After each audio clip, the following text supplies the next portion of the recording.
कल शपथ ग्रहण के बाद आज एक्शन में आए मोदी के नए मंत्री, दफ्तर पहुंचकर संभाला कामकाज। नए रेल मंत्री अश्विनी वैष्णव सुबह दफ्तर पहुंचे, नई जिम्मेदारी को निभाने का जताया संकल्प।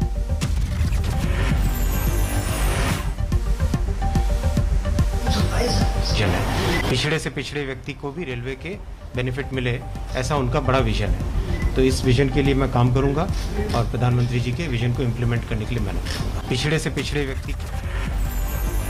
अनुराग ठाकुर भी पहुंचे दफ्तर, सूचना प्रसारण मंत्रालय की संभाली जिम्मेदारी। कानून राज्य मंत्री एसपी बघेल ने कहा, पुराने अंग्रेजों के जमाने के कानून हैं, उनकी होगी समीक्षा। बीजेपी अध्यक्ष जेपी नड्डा से सभी नए मंत्रियों की मुलाकात, नड्डा के आवास पर बैठक। जेपी नड्डा के घर पहुंचने लगे नए मंत्री, भूपेंद्र यादव और अन्नपूर्णा देवी पहुंची। आज शाम 5 बजे नए मंत्रिमंडल की पहली बैठक, शाम 7 बजे मंत्री परिषद की बैठक। मंत्रिमंडल के विस्तार को लेकर निषाद समाज नाराज, 18% निषाद समाज के साथ धोखा बताया। निषाद पार्टी के अध्यक्ष संजय निषाद ने कहा, बीजेपी ऐसे ही निषादों की अनदेखी करती रही तो गठबंधन को लेकर सोचने को होंगे मजबूर। 43 मंत्रियों ने ली मंत्री पद की शपथ, 36 नए मंत्री शामिल, 7 को मिला प्रमोशन। मोदी कैबिनेट में हुआ सबसे बड़ा बदलाव, 12 मंत्रियों को मोदी कैबिनेट से हटाया गया। इनमें से थावरचंद गहलोत को बनाया गया राज्यपाल। रविशंकर प्रसाद और डॉक्टर हर्षवर्धन को हटाने से हैरत, स्वास्थ्य वजहों से हटाया गया रमेश पोखरियाल निशंक। 2 मंत्रालय संभालने वाले प्रकाश जावड़ेकर भी कैबिनेट से बाहर, वी सदानंद गौड़ा भी हटाए गए। संतोष गंगवार और बाबू सुप्रियो भी हटाए गए। बंगाल से एक और मंत्री देवश्री की भी छुट्टी। मोदी कैबिनेट के मंत्रियों के कामों में अब तक का सबसे बड़ा फेरबदल, हर्षवर्धन की जगह मनसुख मांडविया को हेल्थ मिनिस्ट्री की जिम्मेदारी। रमेश पोखरियाल की जगह धर्मेंद्र प्रधान को शिक्षा मंत्रालय की जिम्मेदारी, स्किल डेवलपमेंट भी देखेंगे। सहकारिता के लिए बनाया गया नया मंत्रालय, अमित शाह को दी गई जिम्मेदारी। नितिन गडकरी को भी बदलाव में हल्का झटका, एमएसएमई मंत्रालय चुना। स्मृति से चुना कपड़ा मंत्रालय, अब सिर्फ महिला और बाल विकास मंत्रालय देखेंगी।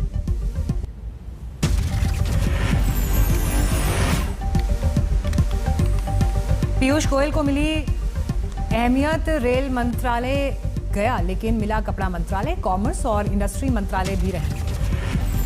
आईएएस से नेता बने अश्विनी वैष्णव को बड़ी जिम्मेदारी, रेल के साथ आईटी मंत्रालय दिया गया। हरदीप सिंह पुरी का भी हुआ प्रमोशन, हाउसिंग और शहरी विकास के साथ मिला अहम पेट्रोलियम मंत्रालय।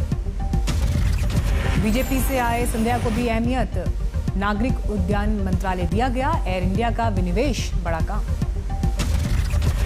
मोदी शाह के करीबी भूपेंद्र यादव को भी अहमियत, श्रम मंत्रालय का जिम्मा।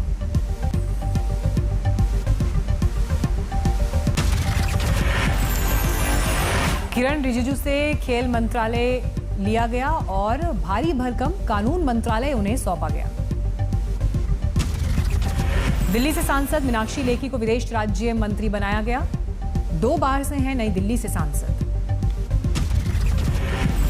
अनुराग ठाकुर का भी बढ़ा कद, सूचना और प्रसारण मंत्रालय के साथ मिला खेल और युवा मामलों का भी मंत्रालय। गिरिराज सिंह के भरोसे गांव के विकास का जिम्मा, ग्रामीण विकास मंत्रालय मिला। कैबिनेट में नारी शक्ति, कैबिनेट में कुल 11 महिला मंत्री अब शामिल। पीएम मोदी ने दी पिछड़ों और दलितों को अहमियत, कैबिनेट में बड़ा प्रतिनिधित्व। अगले साल होने वाले गुजरात चुनाव पर फोकस, राज्य से बने 5 मंत्री। यूपी का रखा गया ध्यान, सूबे से बनाए गए 7 मंत्री। सहयोगी दलों का रखा गया ध्यान, जेडीयू और एलजेपी को मिली कैबिनेट में जगह। सोशल इंजीनियरिंग का खास ध्यान, अपना दल के अनुप्रिया पटेल को मिली कैबिनेट में जगह। शपथ ग्रहण से पहले पीएम ने नए मंत्रियों से किया संवाद, मिशन और विजन समझाया।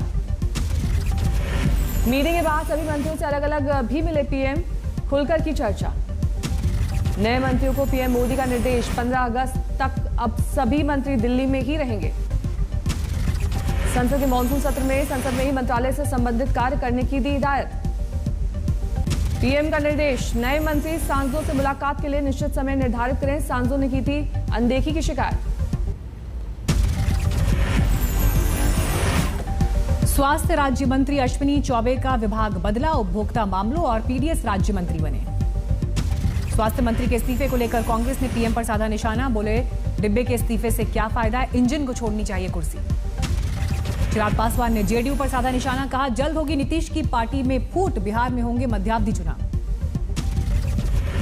तो सिर्फ अपनी रंजिश निकालने के लिए मेरे परिवार के सदस्य का नाम आगे कर दिया। मध्यावधि चुनाव की संभावना है, बिल्कुल यकीनन 100%, सबको नजरअंदाज। लखनऊ में आज ओवैसी और राजभर की मुलाकात, फिर बहराइच में पार्टी कार्यालय का करेंगे उद्घाटन।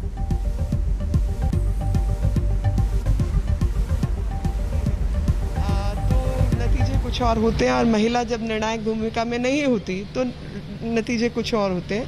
चाहे वो सिटी प्लानिंग की बात हो या मंत्रालयों की बात हो या टॉयलेट्स की बात हो, हर चीज़ के अंदर महिलाओं का अपना एक पर्सपेक्टिव होता है। और विदेश नीति में अगर